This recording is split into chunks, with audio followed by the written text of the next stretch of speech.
Tutor, your first IT job. Build your IT career, 9 months internship program. చిన్నప్పటి నుంచి మీ సినిమాలు చూశాను సార్. ఒకటి రెండు సందర్భాల్లో మిమ్మల్ని దూరం నుంచి కూడా చూశాను.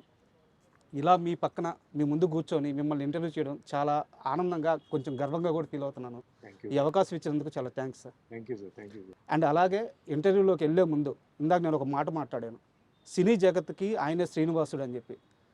ఈ సాయంత్రం వేళ నేను నిజంగా శ్రీనివాసుడు ముందు కూర్చొని ఉన్నానని భావిస్తూ ఈ ఇంటర్వ్యూ అయిపోయే లోపల నాకు ఒక వరం కావాలి, అది ఎక్కడ వాడుకుంటానో నా ఇష్టం, కానీ ఆ వరం మీరు నాకు ఇస్తానని ప్రామిస్ చేయాలి. నా చేతుల్లో ఉంటే తప్పకుండా ఇస్తాను. Thank you sir. అండ్ మీ సినీ ప్రయాణం స్టార్ట్ అయింది ఒక కార్ మెకానిక్ ద్వారా. ఆయన తీసుకెళ్ళి కిట్టు ఆయన పరిచయం చేశారు. ఇది చాలాసార్లు చెప్పారు మీరు. అంటే సుమన్ అంటే ఎలాంటి వ్యక్తి అంటే తనకి లైఫ్లో ఏ చిన్న సహాయం చేసిన వ్యక్తిని కూడా ఎప్పుడూ మర్చిపోయేవారు కాదు. ప్రతి సందర్భంలో వాళ్ళ పేర్లు ప్రస్తావిస్తూనే ఉంటారు. అలాంటి కిట్టు కుటుంబానికి సుమన్ చేసిన సహాయం అంటే ఏం చెప్తారు? యాక్చువల్గా కిట్టు గారు పాపం ఆయన ఫ్యామిలీ వచ్చి కొంచెం డిస్టర్బ్డ్ ఫ్యామిలీ అండి. సార్ ఇప్పుడు మీరు అడిగారు కాబట్టి అది చెప్పాలి.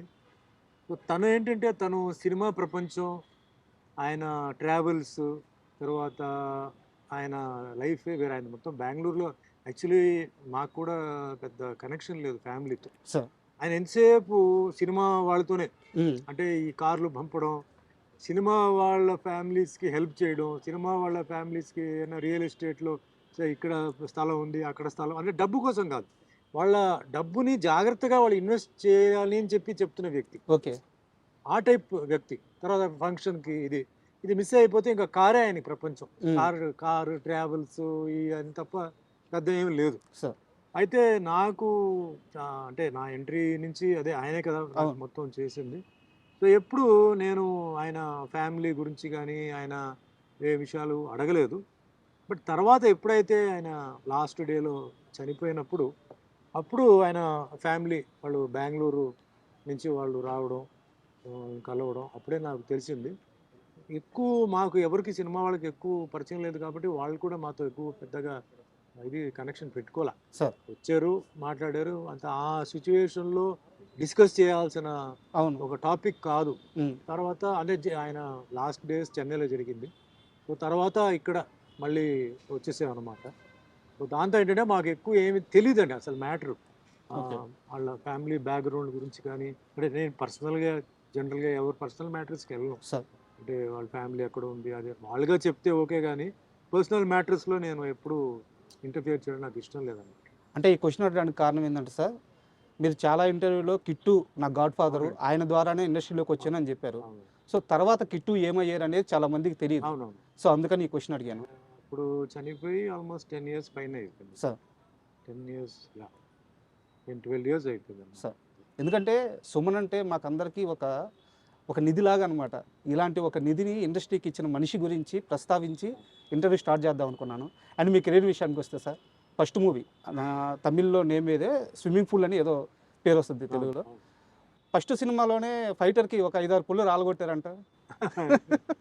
అంటే నన్ను ఫస్ట్ ఆఫ్ ఆల్ నేను సినిమా ఫీల్డ్కి వెళ్ళడానికే నా కరాటే బ్యాక్గ్రౌండ్ అండి. Yes sir. అంటే పర్సనాలిటీ అప్పుడు ఉంది సార్, కానీ యాక్టింగ్ తెలియదు, డాన్సింగ్ తెలియదు. ఒకటే ఒక క్వాలిఫికేషన్ ఏంటంటే karate black belt. Yes sir. ఆ కరాటే బ్లాక్ బెల్ట్ నన్ను కరాటే చేయడం చూసి ప్రొడ్యూసర్ డైరెక్టర్ టిఆర్ రామన్న గారు కిట్టు గారి ద్వారా మెసేజ్ పెట్టి తీసుకొచ్చారు. సో నాకేంటంటే అప్పుడు ఒరిజినల్గా స్టంట్స్ చేయడం, కరాటేలో మాకు ఏదైతే నేర్పించారో అది చూపించడం అదే అయింది. ఈ స్టంట్లో ఏంటంటే టచ్ చేయకుండా కెమెరాకి ఓవర్లాప్ చేసి చేయడం ఇవన్నీ తెలీదు. సో ఫైట్ చేసేటప్పుడు తెలియకుండా హ్యాండ్ పంచ్ కొట్టి ఒక 2-3 పళ్ళు పాపం ఎగిరిపోయింది. తర్వాత చూసి అది ఆల్రెడీ పోయిన పర్లేదు, కట్టించి పెట్టారనమాట. ఆయన అన్నాడు, ఏం వరే అవుతుంది సార్, ఆల్రెడీ పళ్ళు వేరే షూటింగ్లో పోయింది, కట్టిన పళ్ళు అండి కాబట్టి ఓకే అని అన్నారు. బట్ అంతే తప్ప డెలిబరేట్గా కొట్టడం అలాంటిది ఏం లేదు. బట్ నేను మట్టుకు అప్పుడు ఏం చెప్పినంటే, అంటే వాళ్ళు ఏంటంటే ఆర్టిస్ట్ని టచ్ చేయకుండా చేసేవారు. టచ్ చేయకుండా చేసే నాకు రియాక్షన్ వచ్చేది కాదు. సార్ మీరు టచ్ చేయకపోతే నా రియాక్షన్ రాదు సార్, మీరు కొట్టండి అని చెప్పి ఉల్టాగా వాళ్ళ దగ్గర నుంచి నేను టచ్ అయ్యేలాగా నేను కొట్టించుకున్నాను. అప్పుడే రియాక్ట్ అయ్యాను. తర్వాత ఏంటంటే సినిమా ఫైట్ అంటే రియల్ ఫైట్ కాదు, ఇది టచ్ అవ్వకుండా చేయాలి, అంటే నేల మీద దొల్లడం పైనుంచి దూకడం అవన్నీ నిజం. మిగతాంతా టచ్ చేయకుండా కెమెరాకు ఓవర్‌లాప్ చేసి చేయడం ఇవన్నీ తర్వాత నేర్చుకున్నాను అనమాట. అండ్ అప్పటికే మీరు తమిళ్లో చాలా పెద్ద స్టార్ అయిపోయారు. తెలుగులో అప్పటికేందంటే సీనియర్ హీరోల అప్పుడప్పుడే తగ్గుతూ యంగ్స్టర్స్ వస్తున్నారు. అలాంటి టైంలో కరెక్ట్ టైంలో మిమ్మల్ని తెలుగులోకి తీసుకొచ్చింది భానుచంద్ర గారు. భానుచంద్ర గారు తమ్మరైతు భరద్వాజ్ గారితో ఇద్దరు కిలాడీలు అనే మూవీ ఫస్ట్ ఛాన్స్ వచ్చింది. కానీ ఆ సినిమా లేట్ అయ్యి తరంగని ముందు రిలీజ్ అయింది. Relangi Narasimharao director. First director Relangi Narasimharao గారు. నా ఫస్ట్ ప్రొడ్యూసర్ తమ్మారెడ్డి భరద్వాజ. నన్ను పరిచయం చేసింది భానుచందర్. అవును. బట్ అది ఆగిపోవడంతో ఎమ్మటే నాకు ప్రతాప్ పాట్స్ రాఘవ గారు అంటే అంతకు ముందు అడిగింది ఆయనే. అప్పుడు ఈ సినిమా చేస్తున్నా అని చెప్పి తర్వాత రమ్మంటే ఆయన ఇంట్లో రామయ్య వీధిలో కృష్ణ సినిమా మొదలు పెట్టారు. ఓకే. కోడి రామకృష్ణ గారు. కోడి రామకృష్ణ గారు కూడా వచ్చి నన్ను అడిగారు ఏవిఎం స్టూడియో చెన్నైలో. లేదండి నేను ఒకటి చేస్తున్నాను, ఒకటి అయితే చూద్దాం అని చెప్పి నేను పెండింగ్ పెట్టాను. తర్వాత వచ్చారు. వచ్చింది అప్పటికి ఇంట్లో రామయ్య వీధిలో కృష్ణ షూటింగ్ అయిపోయింది, రిలీజ్ రెడీ అవుతుంది. అప్పుడు తరంగని సినిమా షూటింగ్కి ఆఫర్ చేసి ఆ గ్యాప్లో ఒక 18 days గ్యాప్లో తరంగిణి సినిమా హైదరాబాద్లో షూటింగ్ చేసి 18 daysలో ఫినిష్ చేశారు. Cinema 1 year ఆడిందండి. సూపర్. అండ్ మీరు ఇక్కడ ఇండస్ట్రీలోకి తెలుగు ఇండస్ట్రీలోకి అడుగుపెట్టే టయానికి మీలాంటి యంగ్స్టర్స్లో పోటీగా ఉన్న హీరోలు అంటే అప్పటికి ఎవరు సార్? అప్పట్లో చాలామంది అప్పుడు న్యూ కమర్స్ వస్తున్న ఒక సీజన్ అండి సార్. చాలామంది న్యూ కమర్స్ అంటే నేను దాని గురించి పెద్దగా నేను ఇదవలా. నేను మామూలుగా చేశాను అంటే అప్పుడు తెలుగు తమిళ్ రెండు చేస్తున్నాను. అవును. ఇక్కడ పూర్తిగా తమిళ్ వదల్లా. అప్పుడు తమిళ్లో ఉన్నాను, తెలుగులో ఉన్నాను. ఎందుకంటే సినిమా నాది రిలీజ్ అవలా. సో అటు ఇటుగా ఉన్నాను. ఇక్కడ ఏం జరుగుతుందో తెలియదు. తరంగిణి సినిమా షూటింగ్ అయిపోయింది అన్నారు, ఇద్దరు కిలాడ్లు బ్యాలెన్స్ ఉందన్నారు. ఇంకా వదిలేసి తమిళ్లో అప్పుడు డార్లింగ్ డార్లింగ్ డార్లింగ్ చేస్తున్నాను, భాగ్యరాజ్ గారు డైరెక్షన్. తర్వాత సినిమా హిట్ అయింది. సినిమా హిట్ అయిన తర్వాత అప్పుడు ఇక్కడికి వచ్చినప్పుడే చాలామంది హీరోస్ ఉన్నారు. అర్జున్ ఉన్నారు, చిరంజీవి గారు. చిరంజీవి గారు సీనియర్, అలాగే ఆయన ఇండస్ట్రీలో ఉన్నారు. అర్జున్ నాకు తెలిసి భానుచందర్ తర్వాత అట్లా వచ్చారనమాట. శివకృష్ణ గారు అందరూ వచ్చారు హీరోలు. సార్ 1984లో ఒక హీరో రెమ్యునరేషన్ 4 నుంచి 5 లక్షలు. అప్పట్లో సౌత్లో ఏ హీరోకి ఆ రెమ్యునరేషన్ లేదు, ఒక సుమన్ గారు మాత్రమే ఆ రేంజ్ రెమ్యునరేషన్ తీసుకున్నారు అని చెప్తుంటారు. నిజమేనా? నాకు తెలియదు సార్. అంటే యాక్చువల్గా నేను డబ్బును పెద్దగా నేను చూసి చేయలేదు సార్. నాకు డబ్బు కొన్ని ప్రొడ్యూసర్స్ ఎక్కువ ఇచ్చారు, తక్కువ ఇచ్చారు. నేను అప్పుడు ఏంటంటే కెరియర్ని స్ట్రాంగ్ చేయాలని చెప్పేసి నేను మెయిన్గా సబ్జెక్టు, క్యారెక్టర్, ఎవరు సాంగ్స్ బాగా తీస్తారు, ఎవరు ఫైట్ బాగా తీస్తారని చెప్పి చేసేవాడిని. తర్వాత ఈ మార్కెట్ గొడవ అంతా నాకు తెలియదండి సార్. మార్కెట్ సినిమా ఎంత కలెక్షన్ అయింది, మనం ఎంత అడగాలి, సినిమా పోయిందా మనం ఎంత అడగాలి, ఏం తెలీదు. ఒక ప్రొడ్యూసర్ వచ్చేసి ఎప్పుడు వచ్చాడు, సార్ స్టోరీ చెప్పండి. ఇప్పుడు కూడా అదే నేను చెప్పేది, స్టోరీ చెప్పండి, నా క్యారెక్టర్ చెప్పండి. అంటే సార్ డబ్బు ఎంత తీసుకుంటారు, అది పాయింట్ కాదు, నా స్టోరీ చెప్పండి, క్యారెక్టర్ చెప్పండి. అప్పుడు ఎన్ని రోజులు మీరు చేస్తారు, ఏం చేస్తారు, అప్పుడు కూర్చొని మాట్లాడతారు. ఇప్పుడు కూడా అదే, అప్పుడు కూడా అదే. డబ్బు నా లెక్కలో ఏంటి సార్, ఆటోమేటిక్గా మార్కెట్ పెరిగినప్పుడు అదే వస్తుంది సార్, మనం అడగాల్సిన పని లేదు. ఆటోమేటిక్గా ఆ విధంగా నాకేంటంటే కొన్ని ప్రొడ్యూసర్స్ దగ్గర కొంచెం ఎక్కువ వచ్చింది, డబ్బు వచ్చింది. డబ్బు గురించి నేను పెద్దగా నేను చేయలే. బట్ కానీ అప్పట్లో అది రికార్డ్ అంట సార్. అంటే సౌత్లో మేబీ అప్పట్లో మొత్తం అన్ని లాంగ్వేజ్లో కలిపి ఏ హీరోకి కూడా ఆ రేంజ్ రెమ్యునరేషన్ లేదంట. లేదు సార్. అప్పుడు ఆల్రెడీ తమిళ్లో రజనీకాంత్ గారు, కమల్ హాసన్ గారు వాళ్ళందరూ హై రేంజ్లో ఉన్నారు అప్పుడు. తెలుగు ఈ జనరేషన్ సెకండ్ జనరేషన్ అంటే రామారావు గారు, నాగేశ్వరరావు గారు, కృష్ణ గారు, కృష్ణరాజు గారు, సోహన్ బాబు గారు తర్వాత బ్యాచ్ మేమే, మొత్తం బ్యాచ్.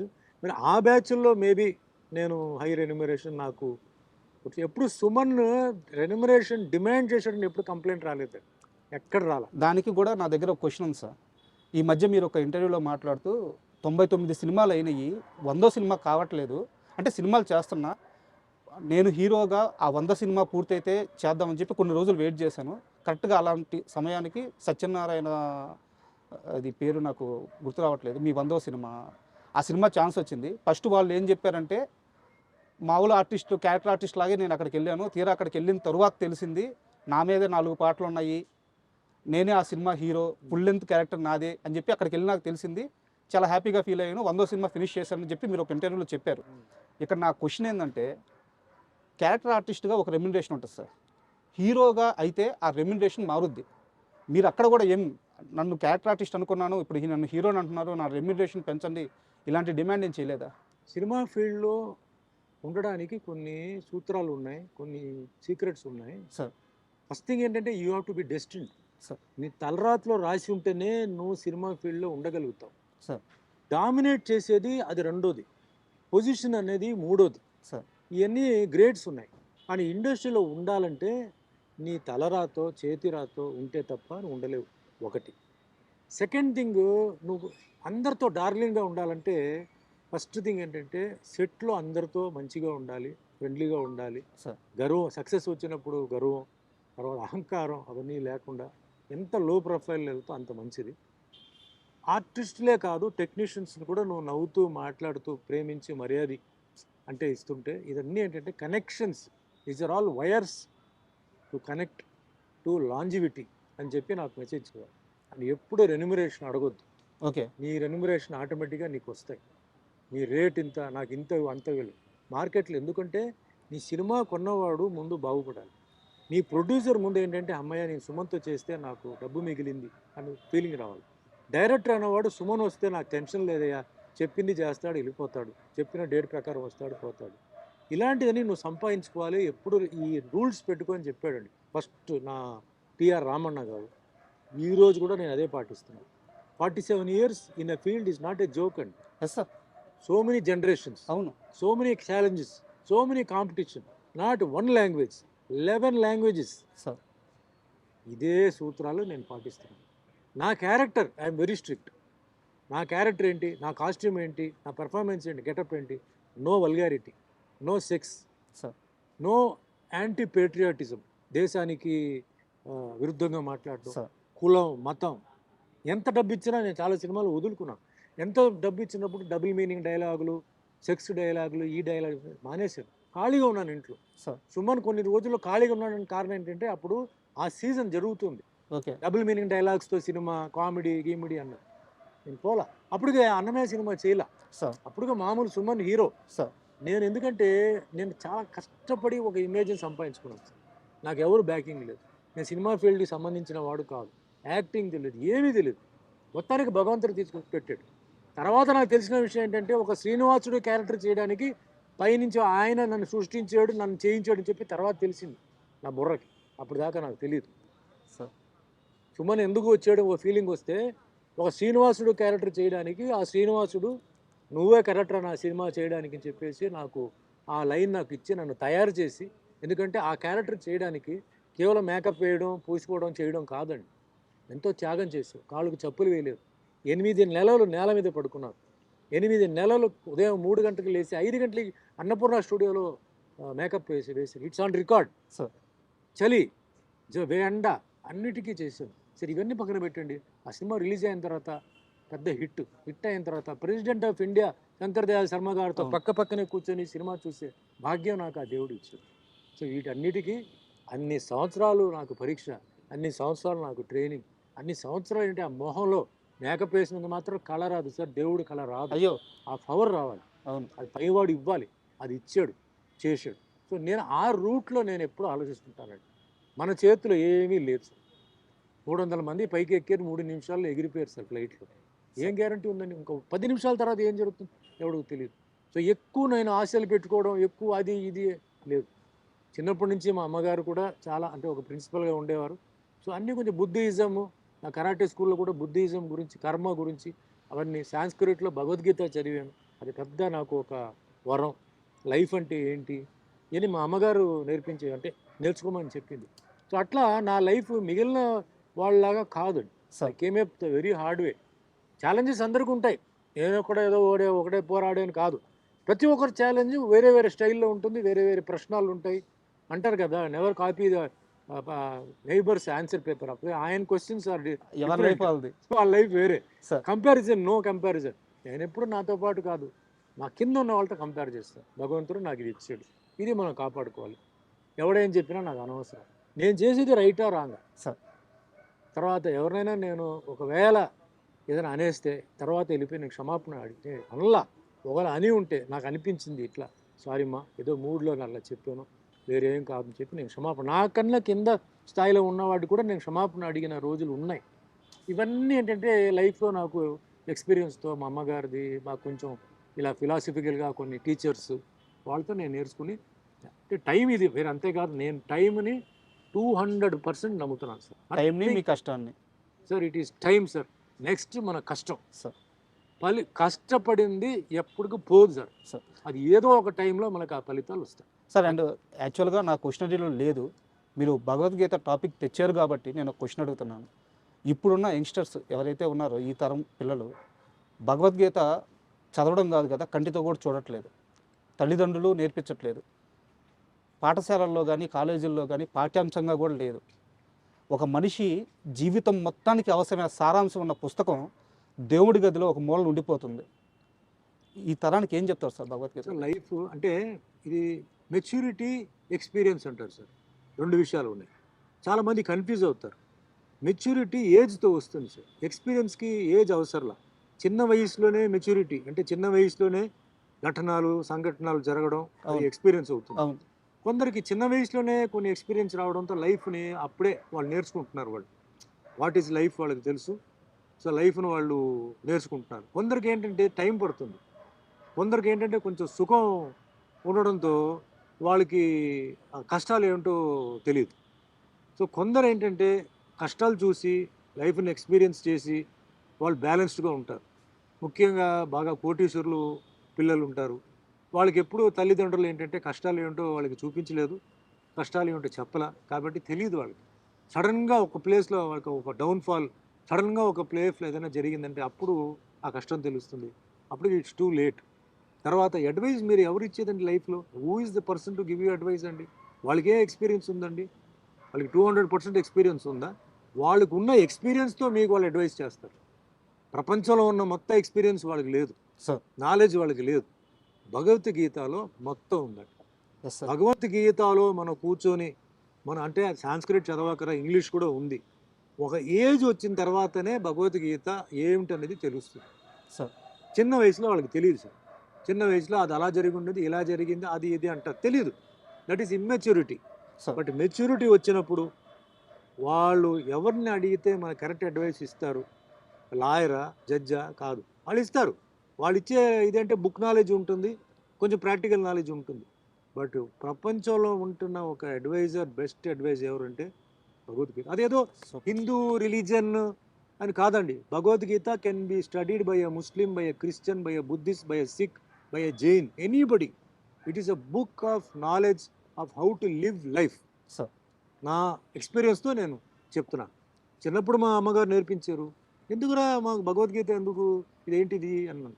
అలాగే మా ఇంటి ఎదురులోనే కరాటే స్కూల్, చిన్న 6th క్లాస్లో వెళ్ళరా అన్నారు. కరాటే ఎందుకు, దేనికి ఇది అన్నారు. మెల్లిమెల్లిగా కరాటేలో ఉన్న బెనిఫిట్స్, మన ఫిజికల్ ఫిట్నెస్ ఎలా ఉంటుంది, మెంటల్ ఫిట్నెస్ ఎలా ఉంటుంది, బాడీ కండిషన్ ఎలా ఉంటుంది, అలాగే ఒక బ్లాక్ బెల్ట్కి వచ్చేటప్పుడు దాంట్లో ఉన్న విషయం తెలుసుకున్నాను. మనలో ఉన్న ఒక పేషెన్స్, కామ్నెస్, ఎన్నిసార్లు కింద పడినా కూడా లైఫ్లో మనం లేచి నిలబడి మనం ఫైట్ చేయవచ్చు, ట్యాకిల్ చేయవచ్చు. తట్టుకునే శక్తి మనకి కావాలంటే martial arts, discipline, devotion, dedication, daringness లైఫ్లో అదన్నీ ఒక మెథాడికల్గా నేర్పించేది నాకు martial arts. Book of knowledge, లైఫ్ని ఎలా ముందుకు తీసుకెళ్ళాలి చెప్పింది నాకు భగవద్గీత. Super sir. అండ్ ఒక్కసారి ఎర్లీ 80sలోకి వెళ్తే సార్, అప్పట్లో మీరు ఒక స్టేట్మెంట్ ఇచ్చారు, నేను పెళ్ళంటూ చేసుకుంటే తెలుగు అమ్మాయినే చేసుకుంటాను అని చెప్పి ఒక స్టేట్మెంట్ ఇచ్చారు. అది మీరు ఏ ఉద్దేశంతో ఇచ్చారో నాకైతే తెలియదు, కానీ మీ వల్ల చాలా ఊర్లలో చాలామంది అమ్మాయిలు పెళ్లి చేసుకోకుండా ఆగిపోయారు. తెలుసా మీకు ఆ విషయం? తెలుసు. యాక్చువల్గా ఒక ఎగ్జాంపుల్ చెప్తాను మీకు. మాది నెల్లూరు జిల్లా కావాలి సార్.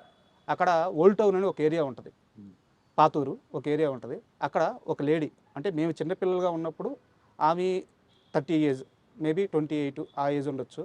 చాలా మంచిగా ఉంటారు, మంచి ఎత్తు, పర్సనాలిటీ చాలా మంచిగా ఉంటారు. ఆ ఇంటి ముందు నుంచి వెళ్ళిపోయే వాళ్ళందరూ కూడా అప్పటి నుంచి, అంటే మేము పెద్ద అయ్యే వరకు కూడా ఆ ఇంటి ముందు నుంచి వెళ్తుంటే అందరిది ఒకటే డైలాగు, ఈ ఇంట్లో ఒక అమ్మాయి ఉంటుంది, సుమన్నే పెళ్లి చేసుకుంటుందంట, లేకపోతే చేసుకోదంట. అలాగా మేము పెద్ద అయ్యే వరకు కూడా ఆ మాట ఇంటూనే ఉన్నాం. తన తర్వాత చాలా ఏజ్ వచ్చిన తర్వాత పెళ్లి చేసుకుంది. సో నేను ఏం చెప్పట్లేదు, ఇలాంటి అమ్మాయిలు చాలామంది ఉన్నారు. మీకు అది పర్సనల్గా ఫేస్ చేశారా వాళ్ళు? సార్ యాక్చువల్గా మాకు అప్పట్లో ఫ్యాన్ మెయిల్ ఉండేది సార్. సో ఏ హీరో అయినా కూర్చొని ఫ్యాన్ మెయిల్ రాసేవాడు కాదు సార్. దానికి ఒక మనిషి ఉండేవారు, వాళ్ళు రాసేవారు, ఒక ఫోటో పెట్టేసి ఒక కవర్లో పెట్టేసి పంపేవారు. పాప అవతల వాళ్ళు ఏమనుకునేవారంటే నిజంగా హీరో రాసి పంపాడని అనుకునేవారు. తర్వాత వాళ్ళకి తెలిసిందే అతను కాదు అని. బట్ ఏదో అట్లా పిచ్చి పిచ్చిగా ఏదో ఉండేది. బ్యాచిలర్గా ఉన్నప్పుడు చాలామంది పెళ్లి చేసుకోవాలని చెప్పేసి అనుకున్నారు. బట్ మాది ఏంటంటే చెన్నై అవడంతో చాలామంది ఆంధ్ర నుంచి, అంటే అప్పుడు ఉమ్మడి రాష్ట్రం, సో ఆంధ్ర నుంచి వాళ్ళు వెళ్తే లాంగ్వేజ్ ప్రాబ్లం తెలియదు, సో ఎట్లా వెళ్తాం అని చెప్పేసి అక్కడే ఉండిపోయిన వాళ్ళు ఉన్నారు. అప్పట్లో ఎక్కువ సినిమాలు షూటింగ్ కూడా చెన్నైలో జరిగింది, అవును సార్. ఆంధ్రాలో జరగల. సార్. తక్కువగా నెల్లూరు వరకు ఉండేది మ్యాక్సిమం, లేదు రాజమండ్రి, గుంటూరు అంతే, వేరెక్కడ జరగల. సార్. అది కూడా 15 రోజుల షెడ్యూలే, సో ఎక్కువ కాంటాక్ట్ లేదు. ఇంకోటి వాళ్ళకి ఏంటంటే చెన్నైకి వచ్చి ఎక్కడ వెళ్ళాలి, ఎక్కడ వెతకాలి అని కొందరు, కానీ కొందరు వెళ్ళి వెతుకుదాం అని చెప్పి బయలుదేరదామని చెప్పి అన్ని మూట సర్దుకొని వచ్చేసి వెతికిన వాళ్ళు ఉన్నారు. మాకు తెలియకుండా చాలా స్టూడియో గేట్ దగ్గర నుంచొని, అంటే వాళ్ళ ఫీలింగ్ అంటే ఒక స్టూడియో అంటే ఇది ఒకటే, ఇంకా ఇక్కడే వస్తారు అనుకునేవాళ్ళు. పాపం వాళ్ళకి తెలియదు. సార్ అంటే sorry to interrupt you sir, చాలామంది అమ్మాయిలు ఒక్కసారి సుమన్ గారిని చూస్తే చాలు అనుకొని బతికిన వాళ్ళు కూడా ఉన్నారు.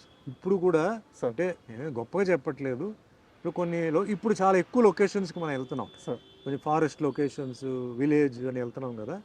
ఇప్పుడు చాలామంది లేడీస్ ఇప్పుడు కూడా వచ్చి, అంటే పెళ్ళి అయిపోయి వాళ్ళకి పిల్లలు అందరూ ఉన్నారు, వచ్చి సార్ మేము ఒకప్పుడు మీ డైహార్డ్ ఫ్యాన్ అండి, సో ఒక్కసారి జీవితంలో మిమ్మల్ని చూడాలి అని చెప్పి అనుకుంటే సినిమాలకు కుదరలా, తర్వాత మీ ఇంటర్వ్యూస్ వచ్చేది టీవీలో, సో ఇంటర్వ్యూ రూపంలో మేము మిమ్మల్ని చూసి అబ్బా సుమన్ అంటే ఇదా, సో మేము చాలా ఆనందపడ్డాం. కానీ ఈరోజు ఫేస్ టు ఫేస్ మీరు వచ్చుంటే మాకు ఏం మాటలు రావట్లేదండి, మేము నిజమా ఇది ఏమిటి అని మాకు తెలియదు. ఎందుకంటే వాళ్ళు చాలా డీప్ ఊర్లో ఉంటారండి, వాళ్ళకి రావడానికి పోవడానికి యాక్సెస్ ఉండదు వాళ్ళకి.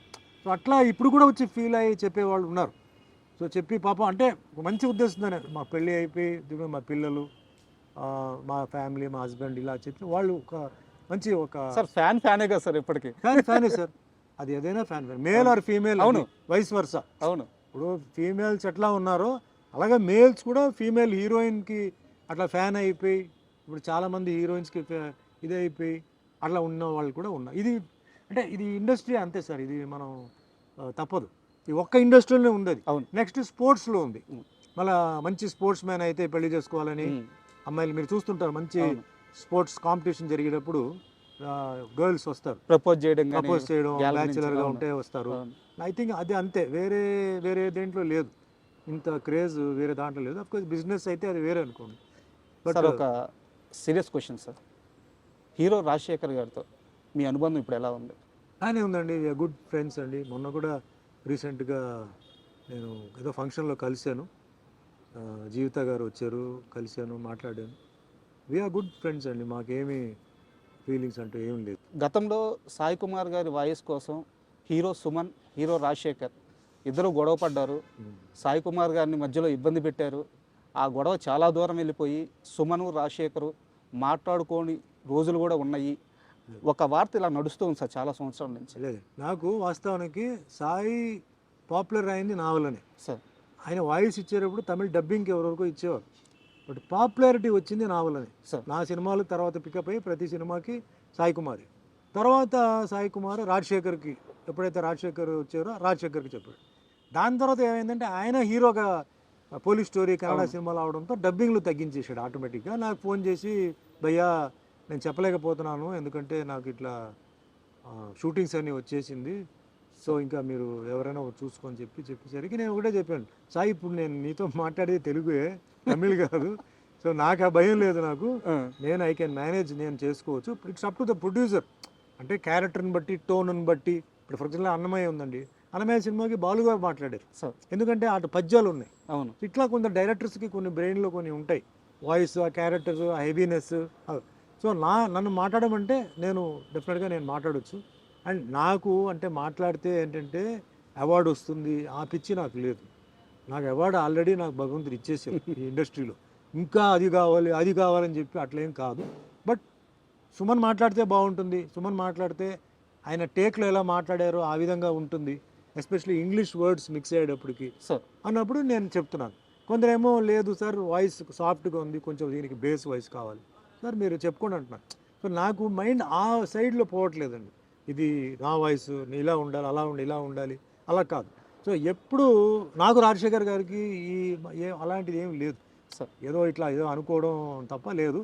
మళ్ళీ అదే సాయి కుమార్ వచ్చేసి భయ్యా నేను చెప్తాను భయ్యా, నాకు చెప్పండి ఏదైనా పిక్చర్, మంచి పిక్చర్ క్యారెక్టర్ ఉంటే చెప్పండి, నేను టైం తీసుకొని వస్తాను, ఓకే ఎంతైనా మీరే నాకు ఎందుకో గిల్టీగా ఫీల్ అవుతున్నానంటే, లేదు సార్ అలాంటి క్యారెక్టర్ వస్తే నేను చెప్తానైతే నేను, so you carry on with your work అని చెప్పేసి కన్నడలో ఆయన బిజీగా హీరోగా ఉన్నప్పుడని మేము డిస్టర్బ్ చేయలే అతన్ని. మరి రాజశేఖర్కి ఆయనకి ఏం జరిగిందో అదంతా నాకు తెలియదు. But myself, Sai Kumar, Rajasekhar openly we are all very good friends అండి. ఎవడో ఏదో చెప్పి ఏదో పడట్లేదు అది ఇది చెప్పడం తప్ప ఏం లేదు. We are very happy. అండ్ ఒక యాంగ్రీ యాక్షన్ పోలీస్ ఆఫీసర్ రోల్లో మీరు ఒక సినిమా చేశారు, నేటి భారతం అనుకుంటారు తెలుగులో. ఆ సినిమా రిలీజ్ అయిన తర్వాత చాలామంది యువత పోలీస్ అవ్వాలి, డిపార్ట్మెంట్లో చేరాలి, దేశానికి సేవ చేయాలి, ఒక ఇన్స్పిరేషన్ ఇచ్చిన సినిమా అది. ఆ సినిమాలో మీ యాక్షన్ పీక్స్లో ఉంటుంది, సినిమా కూడా సూపర్ హిట్. అయితే నా క్వశ్చన్ ఏంటంటే సార్, మీకు ఒక గ్యాప్ వచ్చిన తర్వాత రాజశేఖర్ గారికి అంకుశం, మగాడు ఇలాంటి బ్లాక్ బస్టర్ మూవీస్ పడ్డాయి. కానీ యాక్చువల్గా సుమన్ కానీ ఆ లెగసీ అలాగే కంటిన్యూ అయి ఉంటే, ఆ బ్రేక్ కానీ రాకుండా ఉండుంటే, ఇప్పుడు రాజశేఖర్కి ఏవైతే సినిమాలు పడ్డాయో ఆ సినిమాలన్నీ సుమన్ వే అని చెప్పి ఒక టాక్ ఉంది. మీ దాకా ఆ టాక్ వచ్చిందా? వచ్చింది. ఇప్పుడు నేను సినిమా ఫీల్డ్కి సంబంధం లేనివాడు సార్. సినిమా యాక్టర్ అవుతా అని చెప్పి ఫిల్మ్ ఇన్స్టిట్యూట్కి వెళ్ళా. సినిమా యాక్టర్ అవుతా అని చెప్పి ప్రొడ్యూసర్ని కలవడం, డైరెక్టర్ని కలవడం, ఈ పనికి నేను వెళ్ళా సార్. నన్ను బలవంతంగా సినిమా ఫీల్డ్ లాక్కొచ్చారు తమిళ్ కిట్టు. ఇప్పుడు యాస్పిరేషన్ ఉండేవాళ్ళు ఫిల్మ్ ఇన్స్టిట్యూట్కి పోయి డ్రామాలు, ఆ రోజుల్లో డ్రామాలు చేయాలి, అది వేరే. నేను ఆ యాస్పిరేషన్ లేదు, ఎందుకంటే నాకు బ్యాక్గ్రౌండ్ లేదు సార్, ఆ ఫీలింగ్ లేదు, యాక్టింగ్ తెలియదు, డాన్సింగ్ తెలియదు, ఏమి ఓన్లీ కరాటే బ్లాక్ బెల్టే. అక్కడి నుంచి ట్రాన్స్ఫర్మేషన్ ఇంటూ అన్ యాక్టర్ అండి. సో ఒక ప్రొఫెషన్గా మెల్లిగా అది మారడం. దాని తర్వాత కూడా నాకు ఏంటంటే ఏమో కంటిన్యూ చేయాలా వద్దా అని ఎప్పుడు నాకు ఇదే. అంటే ఈ రొటీన్ వర్క్ చేయడం, మార్నింగ్ లేస్తే పరిగెత్తి వెళ్ళడం, డైలాగులు చెప్పడం, ఫైట్లు, ఇవన్నీ నాకు కొన్నిసార్లు కొంచెం బోర్ కొట్టేది. ఏం వేరే ఏం లేదు, ఇదే ఇది. హీరో ఉన్నప్పుడు అదే డైలాగులు, వేరే రైటర్స్ వేరే స్లాంగ్లో రాస్తారు. ముందుది వెనక్కి ముందు రాస్తారు, మ్యాటర్ ఒకటే.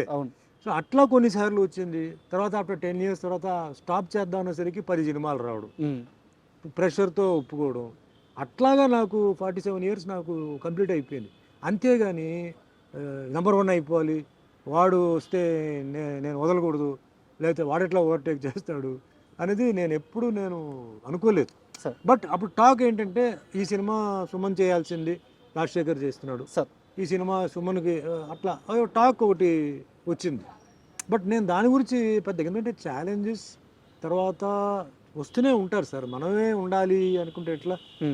ఈరోజు మీరు అంటే కంపేర్ చేస్తే ఈరోజు హీరోస్ లిస్ట్ వచ్చేటప్పటికి చాలామంది ఉన్నారు. అవును, మనం ఎవరిని ఆపలేము, ఎందుకంటే ఆ ఫ్లో పోతూనే ఉంటుంది.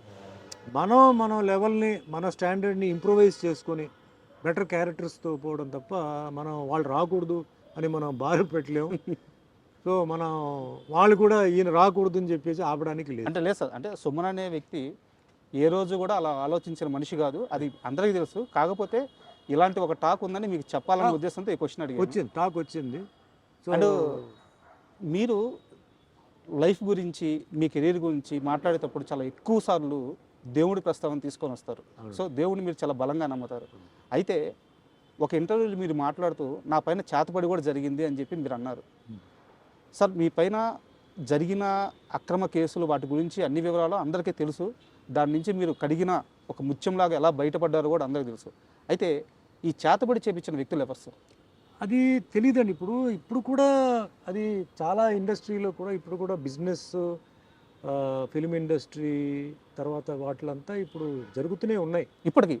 కేరళలో చాలా ఫేమస్ చోటానికరే అని చెప్పి ఒక ప్లేస్ ఉంది సార్. అక్కడ ఈ చేతపడి చేసింది తీసేయడం చాలామందికి తెలియదు. అంటే రకరకమైన మెథడ్స్, విచ్ క్రాఫ్ట్ అంటారు చూసారా, రకరకమైన ఇవి ఇంకా జరుగుతూనే ఉన్నాయి సార్. కేరళ వాళ్ళకి బాగా తెలుసు ఎట్లా దాన్ని ప్రయోగం చేయడం, ఎట్లా దాన్ని చేయడం, డల్ చేయడం, లేకపోతే మనస్పర్ధాలు తీసుకురావడం, అది ఇప్పుడు కూడా ఉందన్నమాట. అది అప్పట్లో నాకు అంటే కొందరు ఏం చెప్పారంటే కొంచెం టైంలో అంతా ఇది జరిగింది చెప్పేసరికి నేను కూడా తర్వాత అక్కడికి వెళ్ళిపోయి, అంటే వాళ్ళు ఏదో చేశారండి, ఏదో పూజ చేయాలన్నారు, ఏదో చేసాం, విడిపించాం, అయిపోయింది అన్నారు. ఓకే, అదేం నేను కాదు అని నేనేం చెప్పను. బట్ నేను ఏమి నమ్ముతానంటే, నేను చెప్తున్నాను చూసారా, టైం అనేది, ఆ డెస్టినీ అనేది ఒక డిజైన్ పెట్టేసింది సార్. ఈ సంవత్సరం ఇది, ఈ సంవత్సరంలో ఈ నెల ఇది, ఈ నెలలో ఈ వారం ఇది, వారంలో ఈ రోజు ఇది, అది జరిగి తీరాలి. అది జరిగి తీరాలి సార్. అది నా ఎక్స్పీరియన్స్తో చెప్తున్నాను. ఉమ్. మనం వేరే వాళ్ళ మీద చెప్పొచ్చు, వీడు తొక్కేసాడు, వీడు నొక్కేసాడు, వీడి వల్ల జరిగింది, వాడు. ఆ టైం అలా జరిపిస్తుంది, ఆ టైం కొందరితో చేయిస్తుంది. వాళ్ళకి చెయ్యాలనే ఉద్దేశం లేదు, అది వాళ్ళ రాతే, అది వాళ్ళు రాతే, ఆ కర్మ, అదే కర్మ అనేది ఆ తప్పు చేయిస్తుంది అక్కడ. వాళ్ళు తర్వాత అనుభవించాలి. వాళ్ళు ఖచ్చితంగా సార్, ఖచ్చితంగా వాళ్ళు ఫ్యామిలీతో అనుభవిస్తారు.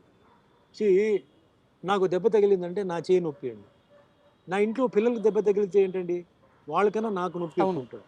అది అలాగే రోగాలు రావడం, రోగాలు కూడా టైంని బట్టి సార్ వస్తుంది. మన బాడీలో ఫుల్ ఏంటంటే, అంటే నేను కొంచెం ఎస్ట్రాలజీ చదివాను సార్. మన బాడీలో ప్రతి part is connected to planet అండి సార్. ఏదో ప్రాబ్లం ఉంది అంటాడు డాక్టర్, అంటాడు నీకేమీ లేదు, నువ్వు బాగానే ఉన్నావా, నువ్వు ఎక్కువగా ఆలోచిస్తున్నావు, నీ రిపోర్ట్స్ అని బ్రహ్మాండంగా ఉంది అంటాడు. కానీ అతనికి సరిగా లేదు, రాత్రి నిద్ర పట్టట్లేదు, శ్వాస సరిగా రావట్లేదు, ఏదో అంటాడు. అన్డయాగ్నోజబుల్ డిజీజ్ అంటారు. వాడి కష్టం వాడికి ఒక్కడికే తెలుస్తుంటుంది, వాడికే తెలుసు. అదే దట్ ఈస్ టైం. అలాగే బాగా తాగుతాడు సార్ వీడు, ఉదయం మధ్యాహ్నం సాయంత్రం కూడా తాగుతాడు, 10 సంవత్సరాల నుంచి తాగుతున్నాడు, కానీ ఇంకా బ్రహ్మాండంగా ఉన్నాడు అంటారు. అది టైం. అంటే ఆ గ్రహాలు, లోపల ఉన్న గ్రహాలు అంత బలంగా ఉంటాయి సార్. యాక్సిడెంట్ జరుగుతాయి సార్, అయిపోయాడు అనుకుంటాం, బ్రతికిపోతారు, తిరిగి వస్తాడు. కొందరు నుంచుని అలా పడిపోతారు. అవును. All this is connected to time అండి. Family, career, health, wealth, prosperity, అధికారం, అవన్నీ టైం కనెక్టెడ్. మనం అందుకే చెప్తాను కదా, అవతల వాడిని చూసి ఎప్పుడు మనం వాడు ఎలా ఉన్నాడు నాకు ఇలా ఉండాలి, అవ్వదు, కష్టం. సార్, ఆస్ట్రాలజీ అన్నారు కాబట్టి నాకు ఒక చిన్న డౌట్ ఉంది. అంటే మీకు గురుడి స్థానం చాలా బలంగా ఉంది, బుధ గురు, అంటే నాకు కొంత అవగాహన ఉంది, అందుకని అడుగుతున్నాను. మీ జాతకం ప్రకారం బుధ స్థానం, గురు స్థానం చాలా బలంగా ఉంది. అండ్ మీకే తెలియకుండా చిన్నప్పుడు ఒక ఆర్ట్ ఫామ్ నేర్చేసుకున్నారు, మార్షల్ ఆర్ట్స్. అంటే గురుగ్రహం బలంగా ఉన్న వాళ్ళకి ఆర్ట్స్ వచ్చేస్తాయి. ఖచ్చితంగా మీ జాతకంలో మీరు ఇండస్ట్రీలోకి ఒక ఆర్ట్ వైపు రావాలని రాసిపెట్టి ఉండాలి, కానీ మీ జాతకంలో అది లేదంట. అవును. ఎలా సార్, ఇది పూర్తిగా విరుద్ధంగా ఉంది. అదే పైవాడు అండి, ఇక్కడే వస్తుంది. ఇప్పుడు అన్నిటికన్నా శక్తి అనేది మహాశక్తి సార్. ఆ శక్తి ఏంటంటే, ఇప్పుడు మనిషి జాతకం రాస్తాడు సార్, జాతకాన్ని కూడా ఉల్టా తిప్పగలిగే శక్తి పైవాడు సార్. ఓకే. చాలామంది జాతకం చెప్తారు సార్, ఆ డెత్ అనేది ఎవడైనా కరెక్ట్గా చెప్పగలుగుతాడా? లేదు. చెప్పలేడు. అదేంటి, వాడి జాతకం అయిపోయింది కదా, వాడు ఇంకా వాడు ఉన్నాడు ఏంటి, ఇంకా వాడు తిరుగుతున్నాడు ఏంటి అంటారు. పైవాడు అదే మిరాకిల్. మిరాకిల్ మీనింగ్ ఏంటంటే అది, వాడికి టైం అయిపోయింది. ట్రాజెడీ మీనింగ్ ఏంటి, అదేంటి అప్పుడే చనిపోయాడు, పాపం చిన్న వయసు, వాడికి ఇంకా మంచి భవిష్యత్తు ఉంది కదా, జాతకంలో అలా లేదు కదా. కర్మ.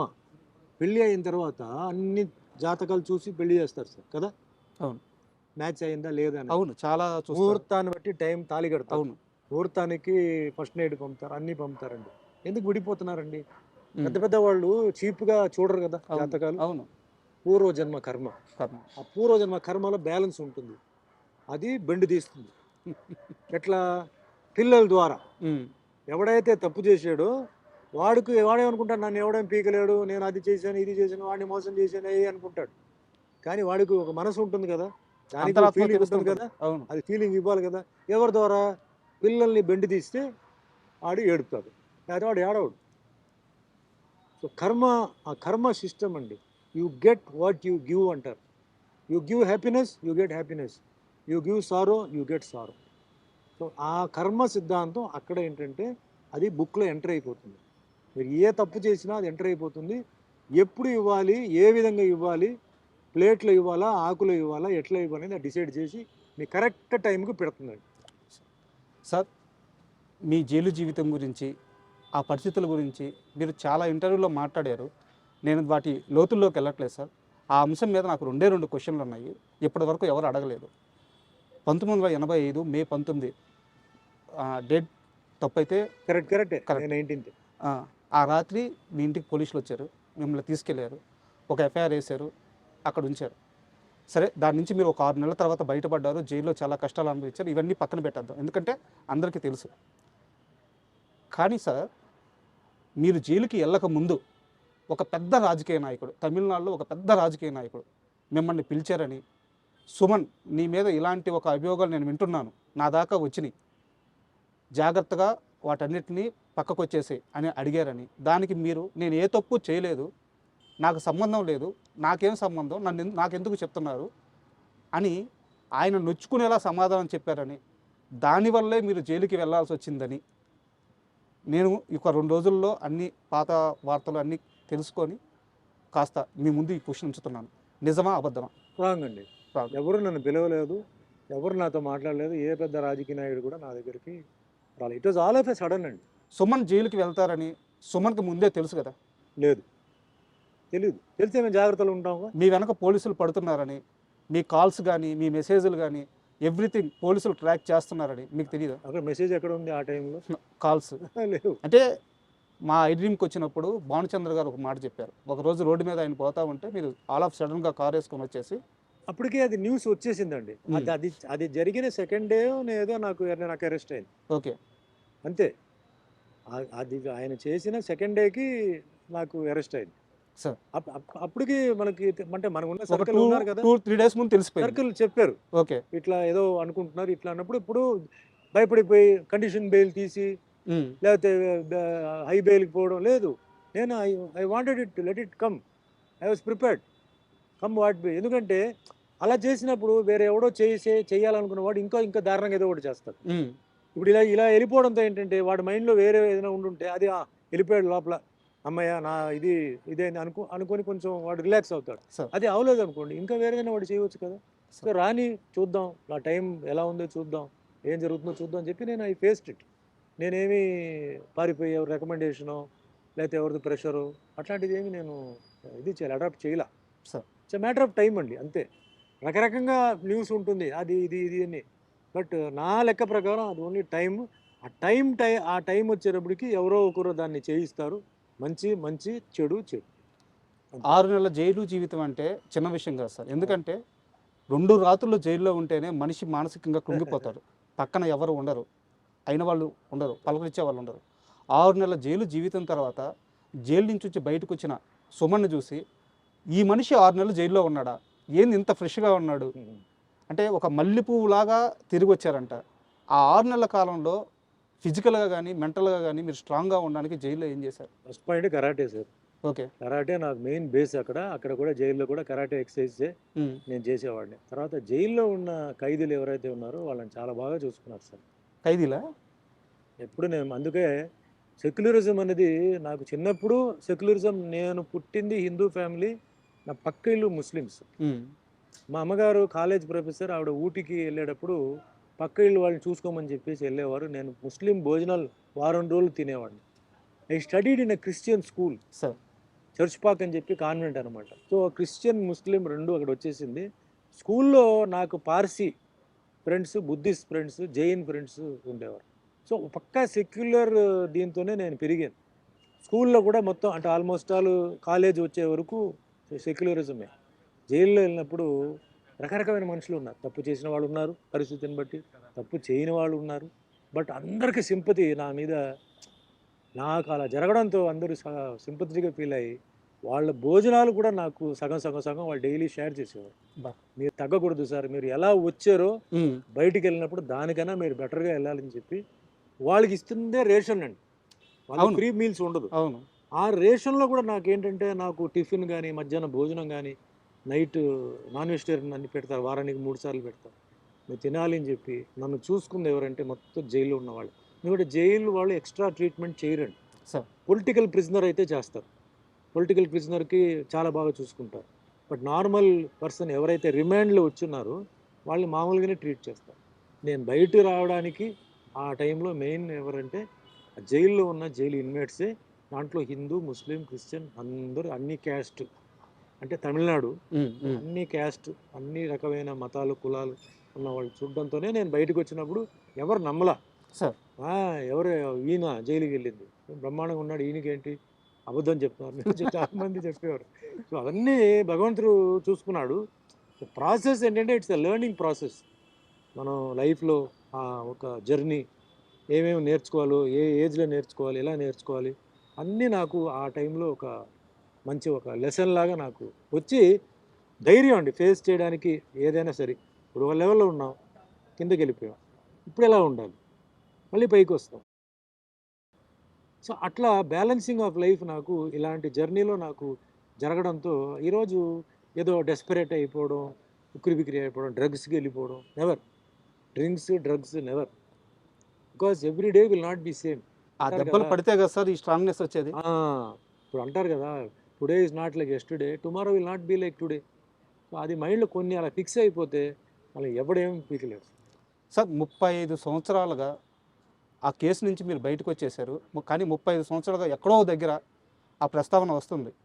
ఏదో ఒక సమయంలో అందరూ నమ్మిన కొత్త తరానికైనా సరే ఆ రోజు సుమన్ ఆ తప్పు చేయలేదని మళ్ళీ కొత్తగా వాళ్ళు తెలుసుకోవాల్సి వస్తుంది. అది జరిగి ఉండకూడదు, జరిగిపోయింది. అయితే ఆ కేసు జరిగిన రోజు నుంచి మీతో పాటు ఒక వ్యక్తి కూడా సఫర్ అవుతున్నారు, మెగాస్టార్ చిరంజీవి గారు. ఈ మొత్తం కేసులో ఆయన ఇన్వాల్వ్మెంట్ అస్సలు లేనే లేదు అని మీరు కనీసం కొన్ని 10 సార్లు క్లారిటీ ఇచ్చున్నారు. ఆయన మీడియా ముఖంగా ఇప్పటికే ఒక 5-6 సార్లు క్లారిటీ ఇచ్చున్నారు. ఇప్పటికీ ఆయనంటే నచ్చని వాళ్ళు, ఆయన్ని తిట్టాలనుకునే వాళ్ళు, ఆయన్ని వ్యతిరేకించే వాళ్ళు ఇప్పటికీ ఆ కేసు మీద పెట్టి కింద కామెంట్లో సోషల్ మీడియాలో పెడుతూ ఉంటారు. మీరిద్దరు చేయాల్సిన అన్ని ప్రయత్నాలు చేశారు, ఇది తప్పు, ఆయన ప్రమేయం లేదు అని చెప్పేసి. కానీ ఇప్పటికీ అంటూనే ఉన్నారు. ఇందాక నేను మిమ్మల్ని ఒక వరం అడిగాను. ఆ వరం ఇప్పుడు మీరు చిరంజీవి గారికి ఫోన్ చేసి ఒక్కసారి దీపావళి శుభాకాంక్షలు చెప్తే. ఇప్పుడు అది అది వద్దు sir, I don't want to bargain. ఎందుకంటే మా రిలేషన్షిప్ బాగుంది సార్. ఏదో అడ్వాంటేజ్గా తీసుకొని అది చేస్తే మళ్ళీ రేపు ఫ్యూచర్లో నాకు ఇది కాల్ చేసే ఇది నాకు రాదు సార్. సో ఆయన అడగకుండా అది చేయకూడదు. అది సార్ ఆయన అడిగి నెక్స్ట్ టైం ఏదైనా ఉంటే మనం చేయవచ్చు, కానీ అడగకుండా I don't want to do it. Exploit చేయడం నాకు ఇష్టం లేదు. అంటే ఆ రిలేషన్ ఎలా ఉంది సార్ ఇప్పుడు? నా మీద కానీ చిరంజీవి గారి మీద కూడా ఏంటంటే ఎప్పుడు ఉంటాయి, ఎంత మంది చేసినా పినాలే వెనకాల ఎవరో ఒకరు ఉంటారు. సో ఏదో ఒకటి ఇలా చేస్తే అది సుమన్ చేసినట్టు, లేదా ఏదో ఒకటి కమెంట్ చేస్తే అది చిరంజీవి చెప్పినట్టు అన్న ఒక దాంట్లోనే ఒక థ్రిల్ వస్తుంది వాళ్ళకి. నేను చెప్తాను చూడండి మీకు థ్రిల్ అంటే ఈ పర్వర్షన్లో ఇప్పుడు మీ చాలా I'm very sorry to say YouTube ఛానల్స్లో మేము ఆర్టిస్టులు చనిపోయినట్టు కొందరు వేస్తుంటారు. అవును సార్, చూసే ఉంటారు. అవును. ఏదో ఫోటో పెట్టి అవును. లాంగ్ షాట్లో ఏదో మా రిజంబ్లెన్స్ కొంత పెట్టి మధ్యలో క్లోజప్లు పెట్టి, అది పర్వర్షన్. అది వన్ టైప్ ఆఫ్ పర్వర్షన్. అలాగే ఇది ఒక టైప్ ఆఫ్ పర్వర్షన్ ఇది. సో దాన్ని మనం ఏం చేయలేం. ఇప్పుడు ఆ పర్వర్టెడ్ మెంటాలిటీ ఉంది చూసారా, దాన్ని మనం ఏం చేయలేం. కానీ ప్రాసెస్లో ఏమవుతుందంటే చాలామంది బాధపడతారు, చాలామంది షాక్ తింటారు, చాలామంది అభిమానులు తట్టుకోలేకపోతారు. వాళ్ళు ఫోన్ చేసి మాకు అడుగుతుంటారు, సార్ ఏదో న్యూస్ వచ్చింది ఇట్లా ఇట్లా, అంటే వేరే హీరో మీకు తెలుసు కదా జరిగిందా సార్ అట్లా అంటారు. అదేంటి వాళ్ళు అంటారు అంటే ఛానల్ చూడండి, మెయిన్ టీవీ ఛానల్స్ చూడండి అంటే ఛానల్స్లో రాలేదు సార్ అంటే ఉండండి అని చెప్పి మళ్ళీ మేము ఎంక్వైరీ చేసి లేదు అది అదేంటి సార్ టీవీలో అట్లా చేస్తారేంటి అని బొమ్మ వేసి బాడీ చూపించి అంటే మీరు సరిగా చూడండి అయ్యా అది బాడీ ఎవరిది, అది ఏంటది, ఫోటో ఉండొచ్చు కట్ షాట్, అది అవును ఈ ఫోటో అది బాడీ, పాపం వీళ్ళు తెలియదు ఎడిటింగ్. అవును. అట్లా చాలా జరుగుతున్నాయి. సో అట్లా ఏంటంటే పాపం చిరంజీవి గారిని ఆ విధంగా ఇచ్చేయడం ఒక శాడిజం. అది ఆయన్ని ఏదో మెంటల్గా హ్యారెస్ చేయాలని వేరే రకంగా వాళ్ళు చేయలేకపోతున్నారు, కనీసం ఈ రకంగా చేయాలని చెప్పి పాపం చేస్తున్నారు. అంటే అంతకన్నా వర్స్ట్ ఫెలోస్ ఇంకెవరు లేరు. నేను చిరంజీవి గారు బెస్ట్ ఆఫ్ ఫ్రెండ్స్ అండి. మేము అప్పుడప్పుడు కలుస్తుంటాం, మాది గెట్ టుగెదర్ ఉంటుంది. మేము హ్యాపీగా సాయంత్రం 6 గంటల నుంచి ఉదయం 6 గంటల వరకు హ్యాపీగా మేము ఆడుకుని మా మొత్తం ప్రపంచాన్ని మర్చిపోయి మేము హ్యాపీగా మీ 80s బ్యాచ్ అందరూ 80s బ్యాచ్ మేము హ్యాపీగా ఉంటున్నాం. మాకు అలాంటిది ఏ ఫీలింగ్ లేదు. ఎవరి ప్రాబ్లం వాళ్ళది, ఎవరి సక్సెస్ వాళ్ళది. బట్ అక్కడ మటుకు ఏంటంటే వీఆర్ ఆల్ వన్. నేల మీద కూర్చుంటాం, పాటలు పాడతాం, డాన్స్ ఆడతాం.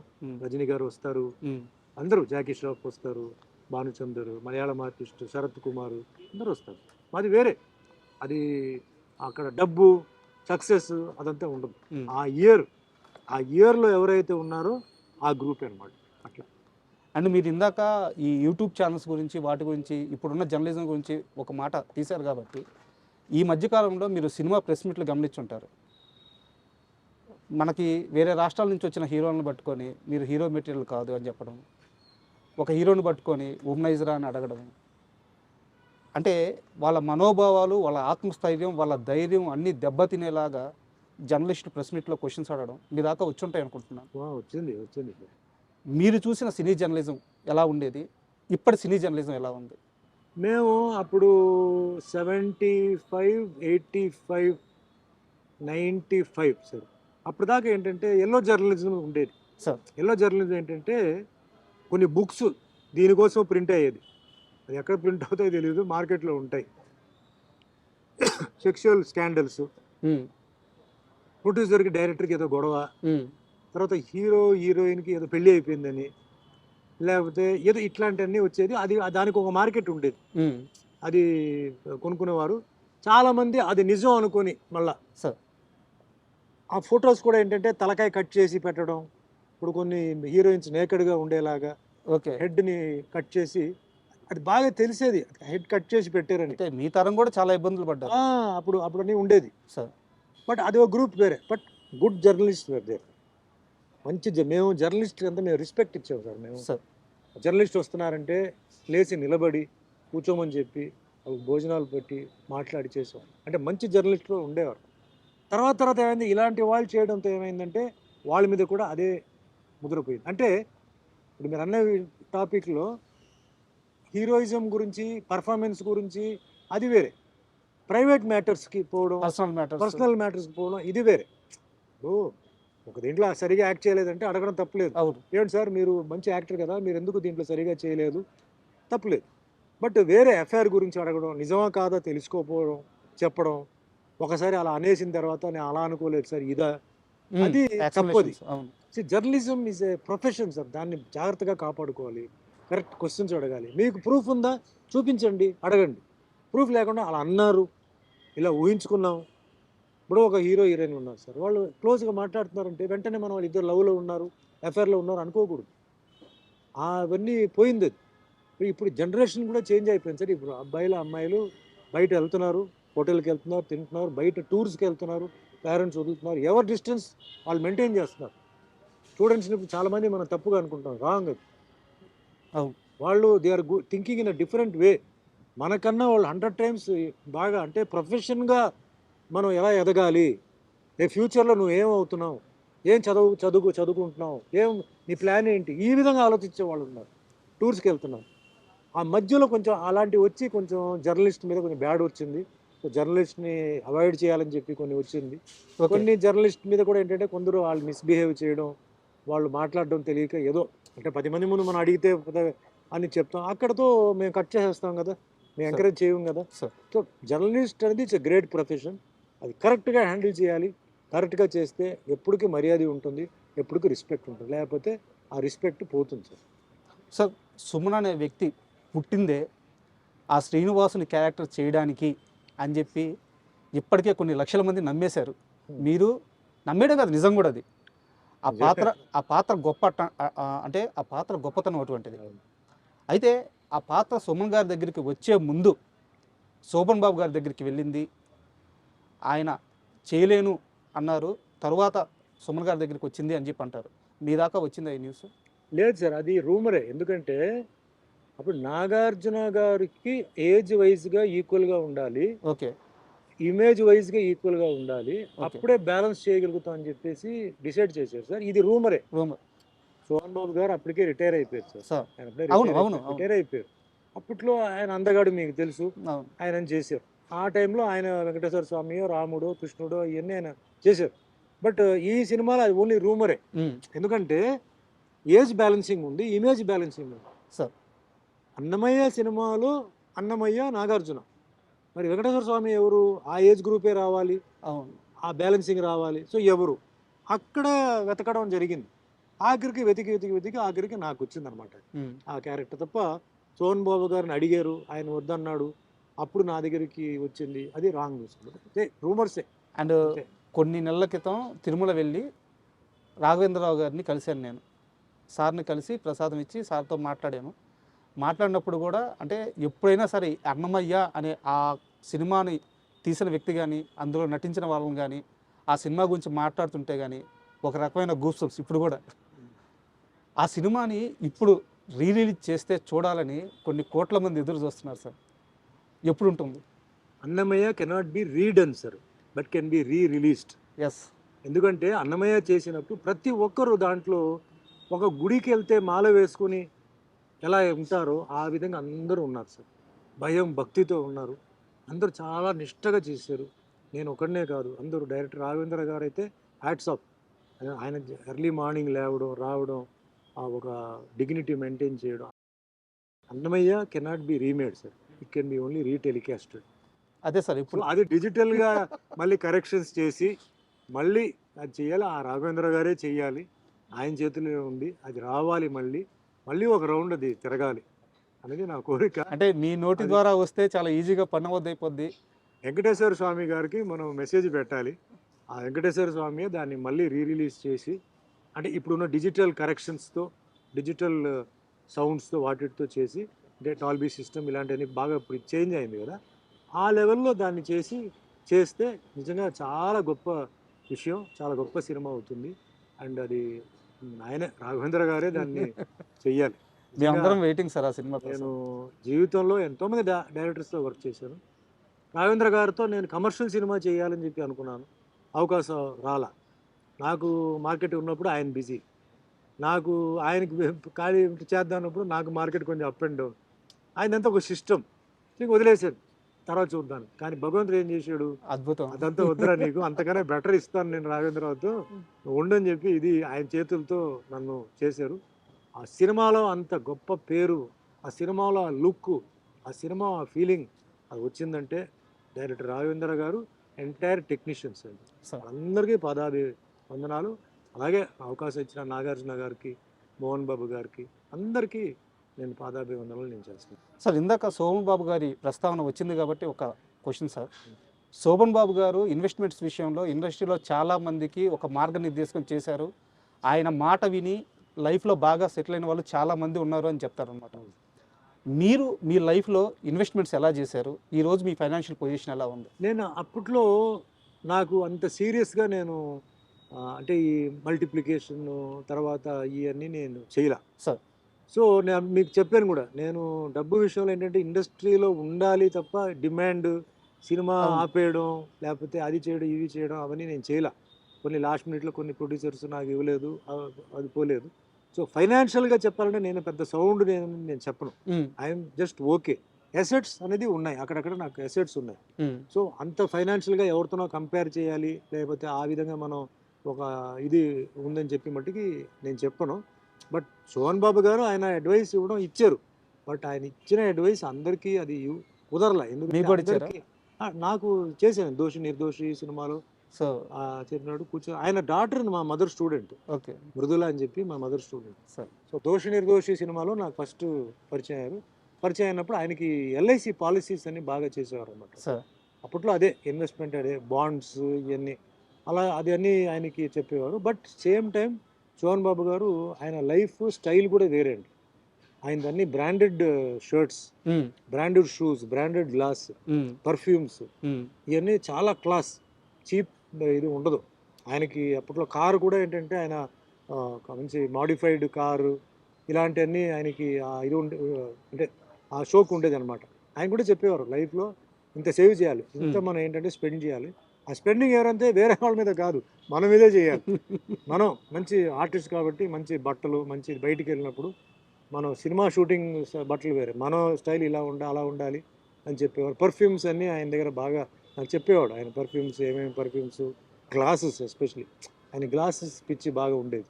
సో అట్లా ఆ లైఫ్ కూడా ఎంజాయ్ చేశాను, ఈ లైఫ్ కూడా ఎంజాయ్ చేశానండి. ఆ బ్యాలెన్స్ కూడా పర్ఫెక్ట్ లైఫ్. పర్ఫెక్ట్ లైఫ్ ఎక్కడ చెప్తున్నానంటే, ఫ్యామిలీని ఆయన ఎప్పుడు సినిమా ఫీల్డ్కి తీసుకురాలి సార్. ఫ్యామిలీగానే ఉండేది. ఆయన మట్టుకు వచ్చి సినిమాకి వచ్చేసి మళ్ళీ వెళ్ళిపోయేవాడు. సోహన్ బాబు ఫ్యామిలీని ఎక్కడన్నా మీరు సినిమాలు చూసారా? లేదు సార్, ఉండదు. ఫ్యామిలీ. మొన్న రీసెంట్గా ఆయన మనవడు డాక్టర్ అయ్యి బయటకు వచ్చాడు.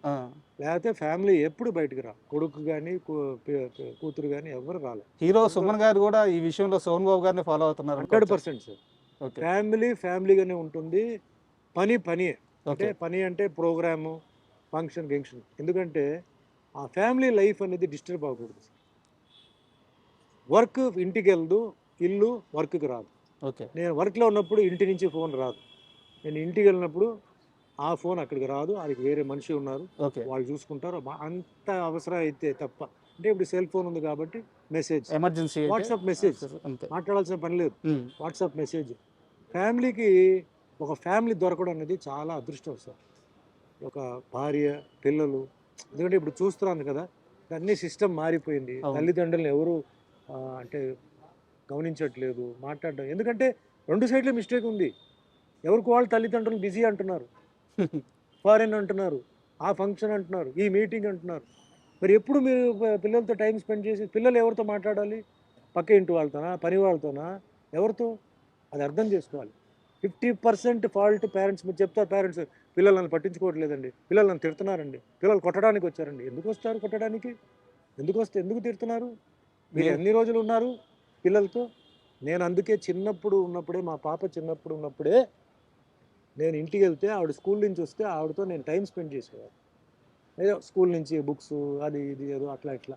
తర్వాత ఆవిడ ఫ్రెష్ అప్ అయిపోయి ఆడుకొని గిడుకున్నప్పుడు ఆవిడతో కొంచెం ఆడుకోవడం. అంటే ఆ కనెక్షన్ నేను ఎప్పుడూ మెయింటైన్ చేశాను. సార్ ఇంక్లూడింగ్ ఆవిడ స్కూల్ బస్లో ఎప్పుడైతే దిగుతుందంటే, నాకు షూటింగ్ లేకపోతే కారు తీసుకొని నేను మెయిన్ రోడ్కి వెళ్ళిపోయి ఆవిడ పికప్ చేసి నేను తీసుకొచ్చేవాడు. సో ఆవిడ మైండ్లో నాన్నగారు ఫ్రీగా ఉన్నప్పుడు నన్ను చూసుకున్నారు, బిజీగా ఉన్నప్పుడు ఆయన చూసుకున్నారు. ఖచ్చితంగా అటాచ్మెంట్ ఉంటుందిగా ఇప్పుడు. ఉంటుంది. అందుకే ఈరోజు చాలామంది అంటారు, డాక్టర్ అంటే మీకు టెన్షన్ కదా అన్నారు. డాక్టర్ అంటే నాకు 10 సన్స్ అన్నాను. టెన్షన్ కాదు, 10 సన్స్. ఈరోజు నేను ఎక్కడైనా నేను ధైర్యంగా వెళ్ళొచ్చు. ఎందుకంటే నాకు కొడుకు అంటే, నాకు ఉన్న కూతురే, అవును. బట్ కొడుకు కన్నా నాకు ఆవిడ చాలా బాగా ఈరోజు తయారైపోయి ఎఫెక్షన్ మాకు ఇవ్వడం, చూసుకోవడం. అంటే జనరల్లీ పిల్లలు ఎదిగిన తర్వాత it's their turn to take care of the parents. అది రావాలి. మనం బలవంతంగా డిమాండ్ చేయడం కాదు. నన్ను చూసుకో, నాకు అది ఇది నన్ను చూడట్లేదు చెప్పడం కాదు, అది మనసాగా రావాలి. దానికి మనం ముందే, దానికి ఏంటంటే మనం ముందు అక్కడ కాంట్రిబ్యూషన్ ఇవ్వాలి. చిన్నప్పటి నుంచి వాళ్ళని చూసుకోవడం, స్కూలు మంచిది, ఫుడ్, బయటికి తీసుకెళ్ళడం, టైం స్పెండ్ చేయడం. అండ్ ఈరోజు ఆ ఉమ్మడి కుటుంబం లేదండి. ఒకప్పుడు ఉమ్మడి కుటుంబం ఉంటే తాతగారు, నానమ్మ ఉండేవారు. తల్లిదండ్రులు లేనప్పుడు వాళ్ళు వెళ్ళి వాళ్ళతో అటాచ్మెంట్ చేసేవాళ్ళు, వాళ్ళకి మంచి మెసేజ్ ఇచ్చేవారు, ట్రైన్ చేసేవారు. అవును. ఈరోజు ఎక్కడ ఉన్నారు? వాళ్ళకి దూరం పెట్టాము, ఇంట్లో ఎవరు లేరు, లేదా ఇంట్లో పని వాళ్ళు ఉంటారు. సార్ ఇంట్లో మనమే ఉండట్లేదు కదా, మనం లేవు కాబట్టి వీళ్ళు ఉంటున్నారు, వీళ్ళతో అటాచ్మెంట్ పెరిగిపోతుంది. నెక్స్ట్ నైబర్ పిల్లలు ఎలా తెలియదు, లేదు ఫ్రెండ్స్, వాళ్ళ మెంటాలిటీ ఏంటో తెలియదు. So I don't blame children అండి, ఐ బ్లేమ్ పేరెంట్స్ ఆల్సో 50%.